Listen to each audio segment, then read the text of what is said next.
Hello दोस्तों, नमस्ते प्रणाम। हम किरण शर्मा, हम मंजू शर्मा अपना यूट्यूब चैनल पर सबके स्वागत करै छी। नमस्ते प्रणाम सब दीदी भाई जी के प्रणाम, सब यूट्यूब फैमिली के प्रणाम, जते दाई माई दीदी सुन सबके प्रणाम करै छी। और हम दोनों देवरानी जेठानी जा रहा छी बहुत प्यारा सा पारिवारिक छठी मैया के गीत गाब। अहाँ सब जरूर सुनब, कमेंट करके जरूर बताएब। बहुत सुंदर बहुत प्यारा सा गीत छै। अहाँ सब जरूर प्यार आशीर्वाद देब। आशा करै छी कि जरूर प्यार आशीर्वाद अहाँ सबसे मिलबे त करत।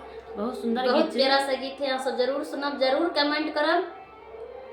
इनका दिसन ज्यादा लोग कमेंट करब और किनका जैसे करो से अहाँ दोनों के नाम लिख के अहाँ सब भेजबी तखने पता चलते कि किनका ऊपर कमेंट अहाँ सब के लिए आ किनका ऊपर नहीं।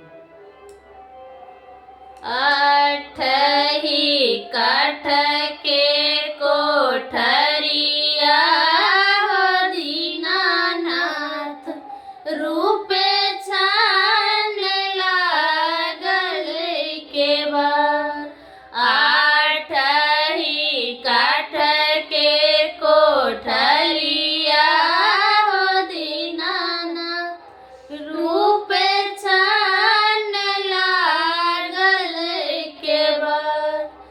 ताही ऊपर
दिहले हो दीनानाथ खेलता कूदता घर जाय अन्हरा के आँखी दिहले कोरिया के काया हंसता बोलता घर जाय हंसता